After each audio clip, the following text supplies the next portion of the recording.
Marhaban, hello everyone, with you here is Rasha the Arab Gamer, VGS, and we are here at the Montreal office, Ubisoft Montreal, which is obviously one of the biggest studios, and with me is Jonathan Moore. Yes. How are you, Jonathan? I'm pretty good. And you?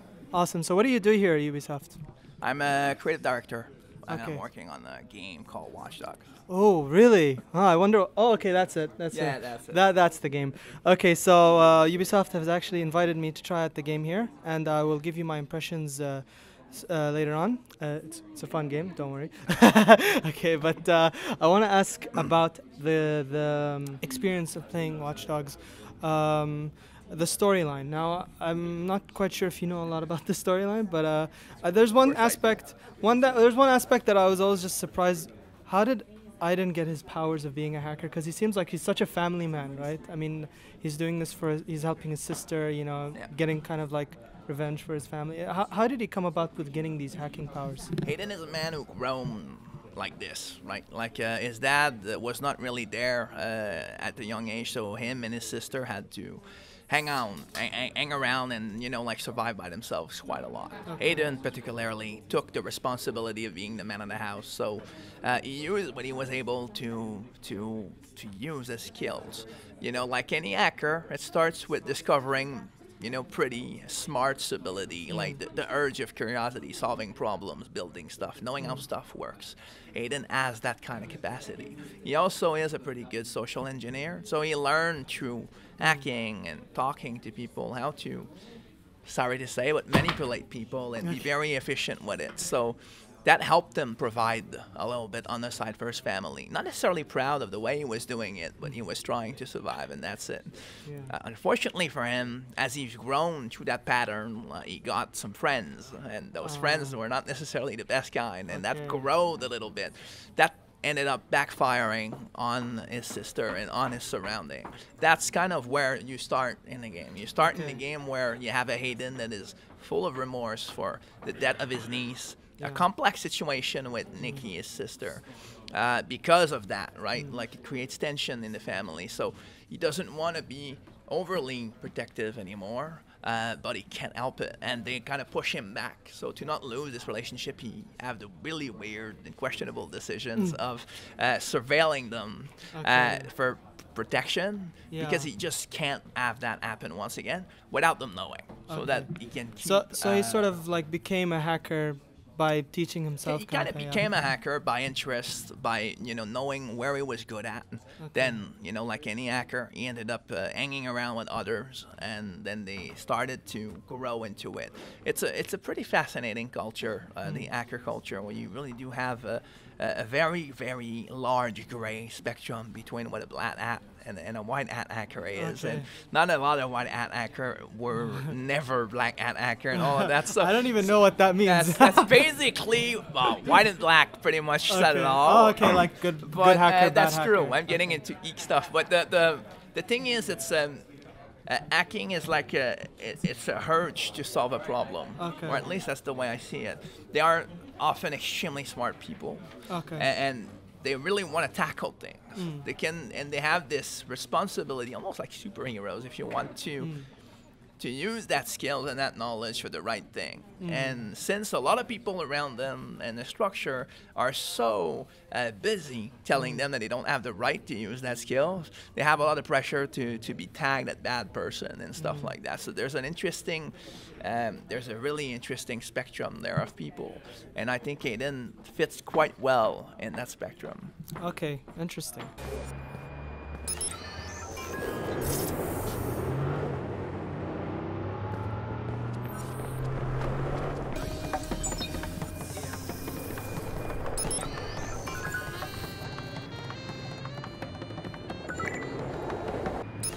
I'm listening. You're going to send the client list to the contact I've provided. We'll analyze it, see where it goes, and see if we have enough to convict. And if you do? You'll get the payment we promised. You can trust us.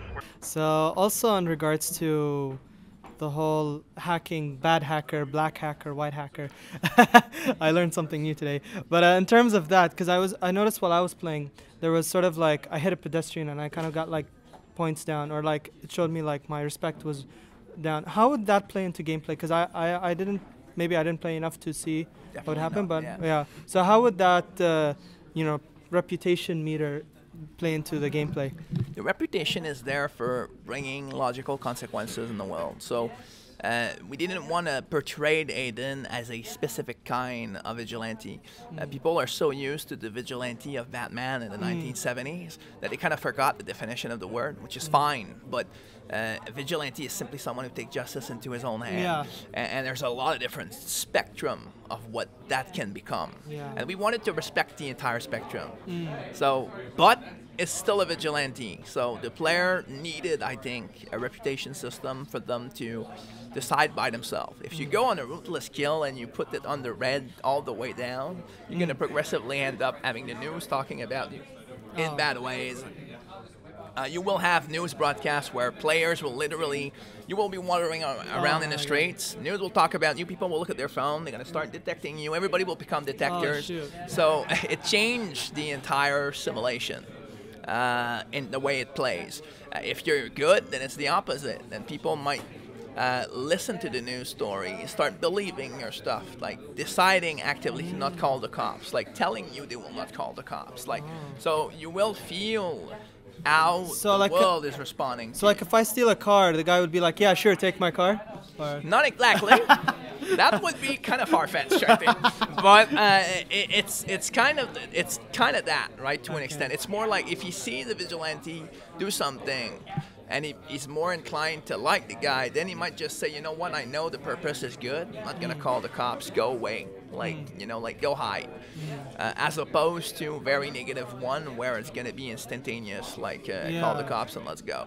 So it's not overly intrusive, but it's enough, I think, to, instead of saying, oh, don't do that, that's not the kind of guy you are, instead just make the player feel a little bit about the consequences. I think it's a better way of doing an interactive game. Okay, so my last two questions are regarding the single player length, like just the main missions. How long do you expect it'll be?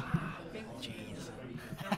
It's so long. It's not in a bad way. Like, okay. I mean, it's an interesting question. I think it's about, I think the average player will take around 35 hours. And that's just the main quests. Well, it's because I would dare a player to try and just do the main quest. You get sucked in everything in that game because there's so many things going on at once. It takes around, for a normal player, it takes around 5 days to finish it. And that's, I would say, a normal player in the sense that it does do a little bit of free roaming along the way, try to optimize his play. But that's nowhere near 100%. If you really want to do everything, you're going to have for more than 100 hours. Wow. And that doesn't include online. Wow. Okay, yeah, online is also another thing. That's actually my next question. Now you open the door. So I know now in the game for a fact that when you're playing, you get, let's say, intruders who want to like spy on you, and vice versa. You can spy on them, and if you spy on them, you get to build up your experience meter. Notoriety. Yeah, notoriety. So what is that gonna like also affect? Like I'm talking about just jumping into another person's match. Will there be, other than spying, will there be different kinds of modes? There are definitely different kind of stuff. Like in this build, we kind of locked a few stuff, as you would have expected. There's stuff that are completely hidden from everything and you don't know exists yet. Not that much, but you still had a pretty good snapshot. On the online side, you guys had the ability to do two things.